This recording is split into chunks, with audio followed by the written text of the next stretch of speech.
శ్రీవారిని ఆదివారం హర్యానా గవర్నర్ బండారు దత్తాత్రేయ దర్శించుకున్నారు. ఆయనకు టీటీడీ అధికారులు స్వామివారి దర్శన ఏర్పాట్లు చేశారు. తిరుమల శ్రీ వెంకటేశ్వర స్వామివారిని ఆదివారం తెల్లవారుజామున శ్రీవారి సేవలో హర్యానా గవర్నర్ బండారు దత్తాత్రేయ దర్శించుకున్నారు. దర్శన అనంతరం వీరికి ఆలయ రంగనాయకుల మండపంలో వేద పండితులు వేదాశీర్వచనం అందించగా ఆలయ అధికారులు తీర్థ ప్రసాదాలు అందజేశారు. వెంకటేశ్వర స్వామి యొక్క దర్శనం చేసుకున్నాం. చాలా ఆనందం కలిగింది, చాలా సంతోషం కలిగింది.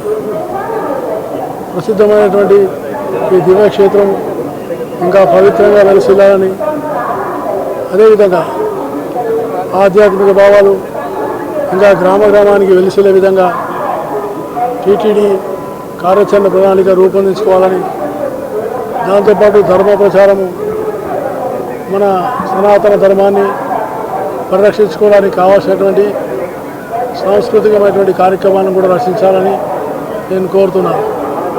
ముఖ్యంగా నేను కోరుకున్నది ఒకటే, ప్రజాస్వామ్యం చాలా బలపడాల్సిన అవసరం.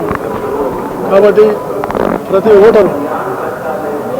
ఓటరు తప్పకుండా ఎన్నిక రోజున వెళ్ళి తన ఓటు వినియోగించుకొని దేశ సమైక్యతకు, రెండు రాష్ట్రాల యొక్క అభివృద్ధికి వాళ్ళు భాగస్వాములు కావాలని నేను మనసారా భగవంతుని ప్రార్థిస్తూ